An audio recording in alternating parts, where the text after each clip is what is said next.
Algo pasó anoche en el estadio de Los Ángeles después del pitido final contra Noruega, algo que los medios no te están contando, algo que va a cambiar el fútbol brasileño durante años, el que terminó el partido con más metros recorridos que nadie, el que en la primera fase creó más ocasiones de gol que cualquier otro jugador de su selección, el que lleva 12 meses siendo el mejor de su equipo semana tras semana.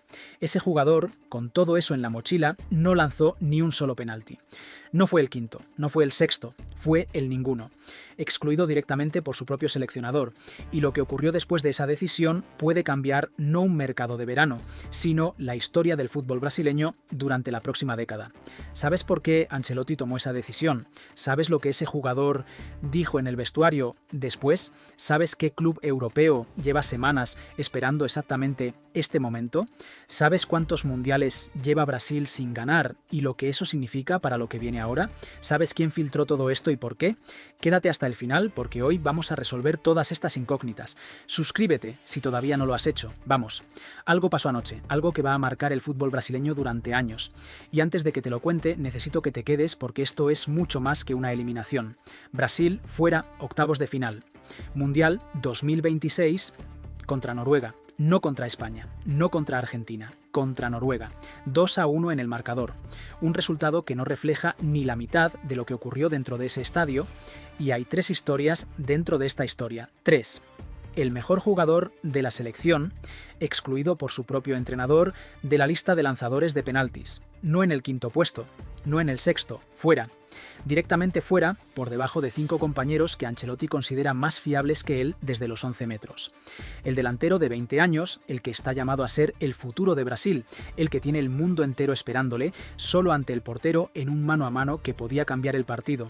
Solo, y no pudo. Y luego Neymar, el máximo goleador histórico de la Canariña, convirtiendo el penalti del descuento, mirando al estadio del MetLife de Nueva Jersey, con la voz rota, diciendo: lo intenté, comencé aquí y termino aquí, ahora se acabó.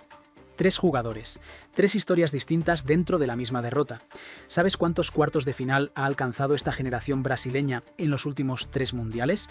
¿Sabes lo que significa que Ancelotti lleve 3 años al frente de este proyecto y Brasil salga en octavos? ¿Sabes por qué el futbolista al que él mismo levantó del césped llorando después del partido no aparece en su lista de penaltis? ¿Sabes lo que estaba pasando dentro del vestuario brasileño antes de este partido? ¿Sabes qué hay detrás de esta eliminación que nadie está poniendo sobre la mesa? Quédate hasta el final porque hoy vamos a resolver todas estas incógnitas. Vamos a contar minuto a minuto lo que ocurrió en el MetLife Stadium, vamos a desgranar la decisión más polémica de todo el Mundial 2026 en lo que respecta a Brasil. Vamos a analizar lo que supone la despedida de Neymar y vamos a explicar por qué esto no es solo la consecuencia de 2 goles de Haaland, sino el reflejo de un problema estructural que lleva años pudriéndose por dentro. Suscríbete si todavía no lo has hecho. Vamos, para entender la magnitud de lo que pasó anoche, hay que situarse exactamente en el contexto en el que llegaba Brasil a este partido, porque la canariña no llegaba tocada, no llegaba con dudas, llegaba como favorita. Había salido líder del grupo C, había eliminado a Japón en 16avos en un partido que costó más de lo esperado y llegaba a este octavo con Vinicius en plena forma. 4 goles en el torneo. Rodrigo como alternativa en banda, Casemiro y Bruno Guimaraes en el centro del campo y Neymar en el banquillo como carta de impacto para la segunda parte. En el papel, todo lo necesario para ganar. Todo. Pero el fútbol, cuando quiere, tiene la capacidad de destruir cualquier lógica. Y entonces Bruno Guimaraes tomó el balón, no Vinicius, no Rodrigo, Bruno Guimaraes. Minuto 14. Penalti para Brasil. El árbitro Ismail El Fat lo había señalado tras una entrada torpe de David Müller-Wolf sobre Mateus Cunha dentro del área. El VAR lo confirmó. Noruega todavía sin encontrar el partido, todavía ordenándose en su bloque bajo. El MetLife volcado hacia la canariña. El momento ideal. El momento perfecto para poner el 1-0 y obligar a Noruega a salir, a abrirse, a dejar espacios. Y Vinicius Junior miraba desde el campo. Bruno Guimaraes ejecutó el lanzamiento con un amago que Ørjan Nyland leyó perfectamente, sin dificultad aparente, detenido. Y ahí, en ese momento exacto, empezó la eliminación de Brasil. Porque la pregunta que se hizo todo Brasil, de forma instantánea, la que lleva horas resonando en los medios, en las redes, en todos los grupos donde se habla de fútbol, en el país más apasionado del mundo por este deporte, es siempre la misma. ¿Por qué no lanzó Vinicius? Ancelotti respondió en rueda de prensa, y su respuesta ha encendido el debate todavía más. Dijo esto, textualmente: hicimos una estadística del último año de nuestros lanzadores. El mejor era Rafinha, que estaba lesionado. Después Neymar, después Igor Thiago, después Bruno Guimaraes, después Martinelli. Escogimos a Bruno porque era el mejor de los que estaban en el campo. Parad un momento. Escuchad lo que acaba de decir Ancelotti. Rafinha, Neymar, Igor Thiago, Bruno Guimaraes, Martinelli. 5 jugadores, 5 por encima de Vinicius Jr. en la lista de confianza de su propio entrenador para lanzar un penalti. El mismo Vinicius que convirtió 6 de sus 9 penaltis jugando a las órdenes de ese mismo Ancelotti en el Real Madrid entre 2021 y 2025. El mismo Vinicius que en este Mundial lleva 4 goles y una asistencia. El jugador más determinante de toda la Copa del Mundo para Brasil, ese Vinicius. Ni en quinta posición. La explicación técnica existe. Ancelotti la detalló. Con la selección, Vinicius tiene un penalti convertido y uno fallado en toda su carrera internacional. Un registro que estadísticamente le sitúa por debajo de varios compañeros. Eso es real. El dato es el dato, pero hay algo que nadie está poniendo sobre la mesa, y es el mensaje que ese dato, publicado por el propio entrenador en una rueda de prensa de eliminación mundialista, lanza sobre el futbolista. No es una exclusión silenciosa que queda en los pasillos del vestuario, no es una conversación privada entre entrenador y jugador, es una exclusión declarada, con nombres, con apellidos, con el orden exacto. Vinicius Jr., fuera de los 5 primeros lanzadores de la selección brasileña. Dicho en público, dicho con el equipo eliminado, dicho con Vinicius todavía con las botas puestas. Y Vinicius estaba en la sala cuando salieron esas palabras. Lo que pasó después, lo que ocurrió entre ese penalti fallado en el minuto 14 y el gol de Haaland que rompió el partido, es donde está la clave de todo lo que vino después. Y entonces salió Davide Ancelotti, el hijo, el asistente técnico, a defender la decisión con una serenidad que en el contexto de una eliminación mundialista resulta, como mínimo, llamativa. Dijo esto: es una decisión preestablecida, como en todos los partidos. Siempre le comunicamos con antelación al jugador que va a lanzar el penalti. Es una decisión del cuerpo técnico. Fallar un penalti es algo que pasa en el fútbol. Todo correcto, todo lógico, todo técnicamente defendible, y sin embargo imposible de digerir para una afición que vio a su mejor jugador estar en el campo, disponible, con experiencia en penaltis, y no ser ni siquiera considerado para el lanzamiento que podía cambiar la historia del partido. Pero hay algo que todavía no os he contado, algo sobre lo que pasó después de ese penalti fallado. Porque si creéis que ese fue el peor momento de la noche para Brasil, todavía no habéis escuchado el dato que dejó a medio mundo sin palabras. 34%. 34% de posesión. Brasil, en un octavo de final de un mundial. Es el porcentaje de posesión más bajo que ha tenido la selección brasileña en la historia entera de su participación en mundiales. Más bajo que en cualquier partido de Pelé, más bajo que en cualquier partido de Ronaldo, más bajo que en cualquier noche difícil que se recuerde en la historia de la Canariña. Brasil, el país del juego bonito, del toque, de la magia. 34%, dominada. Superada en posesión por una Noruega que en este mundial lleva 5 partidos sin perder y que anoche demostró que estar en cuartos de final no es ningún accidente. Ancelotti había apostado por un bloque defensivo y contragolpe, explotar la velocidad de Vinicius y Rodrigo en las transiciones. Sobre el papel, lógico, sobre el campo, un desastre. Porque Noruega fue inteligente, cerró los espacios, controló el centro con Berg, Elyounoussi y Berge, y esperó, y el minuto 79 llegó. Schjelderup arrancó por la banda derecha, llegó hasta la línea de fondo, metió un centro perfecto al segundo palo. Haaland, con el instinto del 9 puro que es, ganó el duelo aéreo a Gabriel Magalhães y cabeceó el balón con una potencia que Alisson no pudo contener. 1-0. Pensad en esa imagen. Brasil, favorita, con el mejor extremo del mundo sobre el terreno de juego, incapaz de evitar un cabezazo de Haaland en el 79. Ancelotti reaccionó, metió a Neymar en el 82, empujó el equipo hacia adelante, buscó el empate con todo lo que tenía, y entonces llegó el segundo mazazo, minuto 90, última jugada antes del cierre. Haaland se sacó un disparo raso desde la frontal del área, pegado al palo izquierdo de Alisson, que no pudo hacer absolutamente nada. Un misil que entró con violencia. 2-0, partido sentenciado. El sueño del exacampeonato apagado en el MetLife Stadium de Nueva Jersey. 2 goles, 2. Y los 2 de Haaland, porque hay algo en la actuación del delantero del Manchester City anoche que nadie está contando y que explica mucho más que el marcador final. 9 goles. 9. Haaland llegó a este mundial con 7 en 4 partidos, igualando a Messi, igualando a Mbappé en la bota de oro. Anoche, con su doblete contra Brasil, llegó a 9, solo. El máximo goleador del torneo, sin discusión, sin competencia, un androide del gol que partido tras partido está construyendo el argumento más contundente para quienes piensan que Noruega puede llegar todavía más lejos de lo que nadie imaginaba. Pero hay algo más, algo que esta mañana está circulando en todos los medios deportivos y que añade un ingrediente extraordinario a esta historia. En pleno partido, mientras Brasil y Noruega se jugaban la clasificación en el MetLife, el padre de Erling Haaland, Alf Ing, fue interceptado por un periodista y le preguntaron por el futuro de su hijo, y respondió esto: cualquiera quiere jugar en el Real Madrid. Sin cerrar ninguna puerta, sin desmentir nada, cualquiera quiere jugar en el Real Madrid. Pensad en la ironía de esa imagen. Carlo Ancelotti, técnico del Real Madrid hasta hace un año, acaba de quedar eliminado del Mundial con Brasil.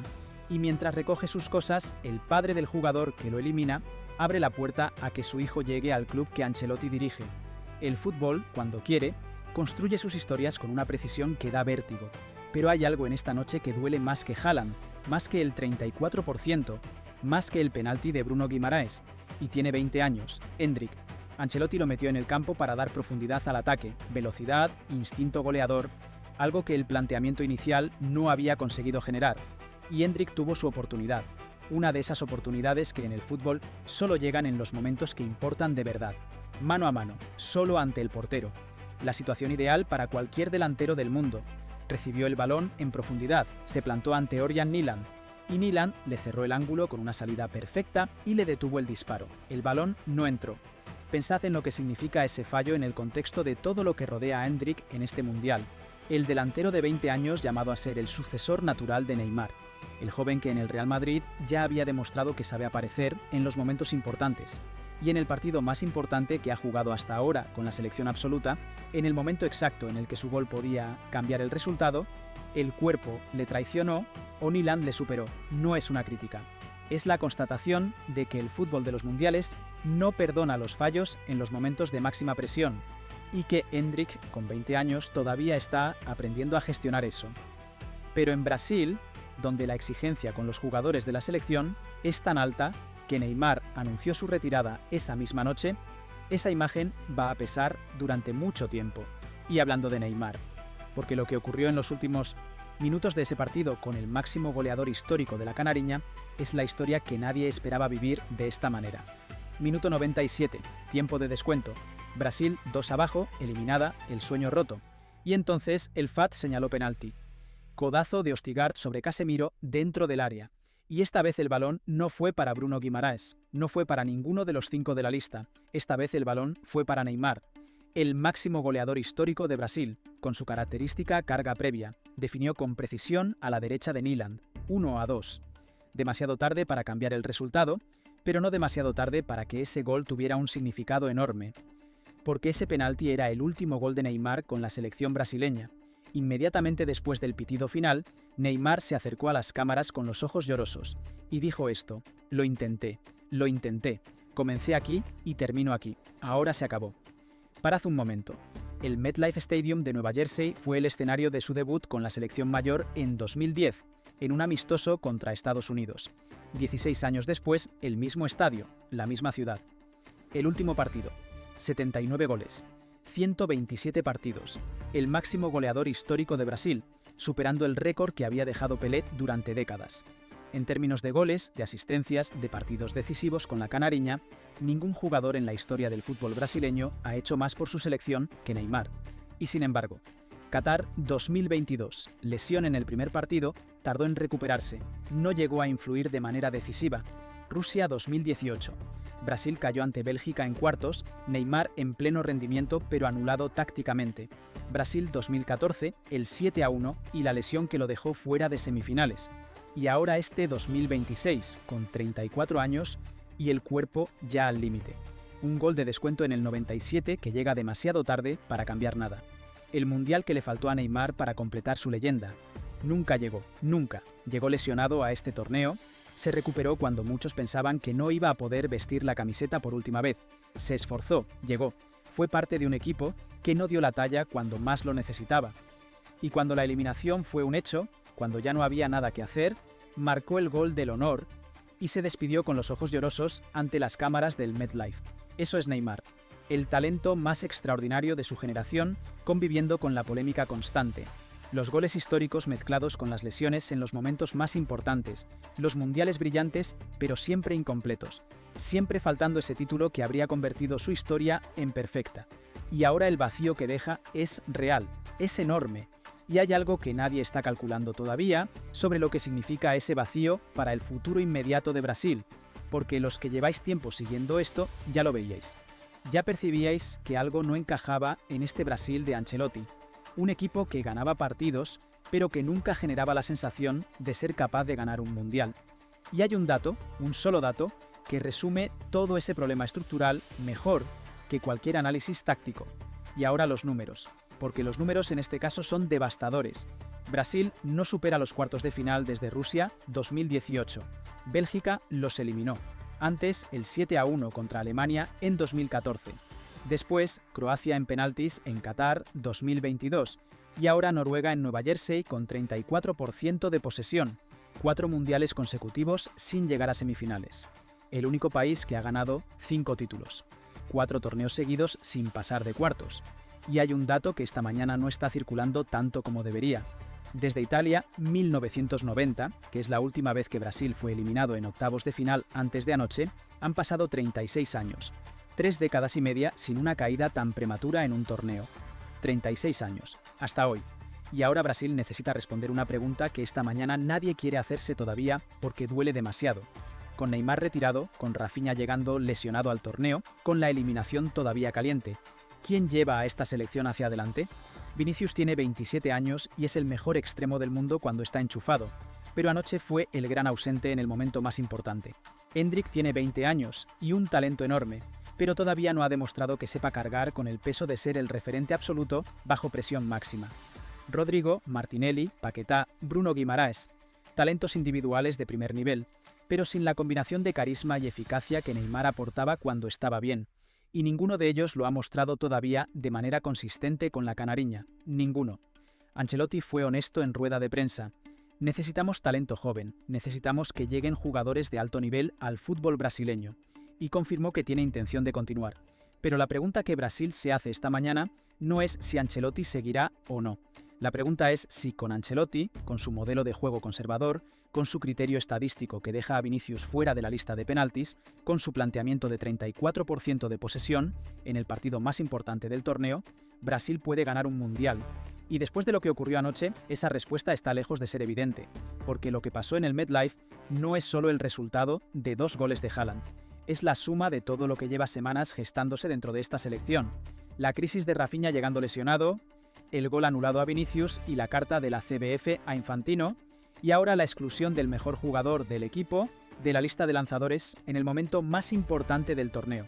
Eso no es un equipo de campeón del mundo, es un equipo con un jugador excepcional rodeado de dudas tácticas, decisiones controvertidas y un problema estructural que lleva años sin resolverse. Y hay algo más, algo que ocurrió dentro del vestuario brasileño después del pitido final que los medios brasileños están tratando con mucha cautela. Demasiada cautela para lo que realmente significa 3 puntos, solo 3. Pero los 3 juntos explican todo lo que pasó anoche en el MetLife. Primero, minuto 14, marcador a 0, penalti a favor de Brasil. Ancelotti eligió a Bruno Guimaraes para lanzarlo. Vinicius Jr. no aparece ni entre los 5 primeros lanzadores de su propio entrenador en la selección. El técnico lo justificó con estadísticas. El debate lleva horas sin apagarse y no se va a apagar en días. Segundo, Endrick desperdició un mano a mano solo ante Nyland. Haaland marcó 2 goles. Minuto 79, minuto 90. Brasil eliminada del Mundial 2026 con 34% de posesión. El porcentaje más bajo en toda la historia mundialista de la canariña. 34%. Tercero, Neymar entró en el minuto 67, marcó el penalti del descuento y después del pitido final, con los ojos llorosos frente a las cámaras, anunció su retirada de la selección brasileña en el mismo estadio donde debutó 16 años atrás. El mismo estadio, el mismo césped, el círculo cerrado. Eso es lo que pasó anoche, esos son los hechos. Ahora os pregunto yo a vosotros, ¿creéis que Ancelotti tomó la decisión correcta al excluir a Vinicius de la lista? ¿O en un octavo de final de un mundial hay momentos en los que hay que confiar en el mejor jugador independientemente de las estadísticas? ¿Pensáis que Endrick todavía no está listo para cargar con la responsabilidad de ser el gran referente de Brasil? ¿Y cómo valoráis la despedida de Neymar, una figura tan brillante como polémica durante toda su carrera con la canariña? Dejádnoslo en los comentarios, queremos leerlos todos, y si habéis llegado hasta aquí es porque sabéis lo que es este canal. El sitio donde se cuenta lo que los grandes medios, con sus dependencias económicas y sus acuerdos con las federaciones, no se atreven a contar nunca con esta claridad. Aquí no hay selecciones a las que defender por contratos publicitarios, no hay entrenadores a los que proteger más allá del respeto que cualquier profesional merece. Solo fútbol contado con honestidad y sin filtros. Compartid este vídeo ahora mismo con ese aficionado brasileño que todavía no puede creer lo que vio anoche. Con ese madridista que necesita entender en qué estado emocional vuelven Vinicius y Ancelotti a Chamartín. Con ese grupo de WhatsApp donde el fútbol se debate de verdad. Dadle al like si creéis que Ancelotti debería haber confiado en Vinicius para lanzar ese penalti. Y suscribíos si todavía no lo habéis hecho y activad la campanita porque lo que viene en los próximos días va a ser todavía más revelador. Porque en el siguiente vídeo os vamos a contar algo que todavía no ha salido en ningún medio. Lo que ha trascendido sobre el estado de ánimo de Vinicius en el vestuario después del partido. Cómo está valorando Ancelotti su continuidad al frente de Brasil en las horas posteriores a la eliminación y los nombres que empiezan a sonar para tomar el relevo de liderazgo que deja libre la retirada de Neymar. Y uno de esos nombres os va a sorprender, mucho. Brasil fuera, octavos de final. Mundial 2026. Neymar llora su despedida en el MetLife. Vinicius no lanzó el penalti. Endrick falló el mano a mano. Y Ancelotti tiene que responder ahora, con toda la calma del mundo, por qué el mejor jugador de su equipo no merece ni aparecer en la lista de los 5 lanzadores de penaltis de su propia selección. La justificación estadística existe. Es impecable. Los números son los números. Pero hay algo más ahí, algo más profundo que un criterio técnico. Ancelotti nunca ha terminado de confiar en Vinicius como referente absoluto en los momentos de mayor presión con la selección. Esa desconfianza lleva tiempo ahí. Y anoche, en el partido más importante del torneo, con el marcador a 0 y un penalti en el minuto 14 que podía haberlo cambiado todo, esa desconfianza se pagó con la eliminación. Mi opinión, la dejo ahí. Y vosotros ya sabéis dónde encontrarnos, partido a partido, sin filtros, sin dependencias, contando lo que otros no cuentan. Aquí, siempre aquí. Bueno, hasta aquí el vídeo de hoy. Si has llegado hasta el final, ya sabes lo que te pido. Dale al like, que a vosotros no os cuesta nada y a nosotros nos ayuda una barbaridad. Suscríbete si todavía no lo has hecho, activa la campanita para que no se te escape ningún vídeo, porque aquí no paramos. Cada día hay algo nuevo, cada día hay algo que contar. Gracias de verdad por estar ahí, por el tiempo que nos dedicáis. Nos vemos en el próximo. Cuidaos.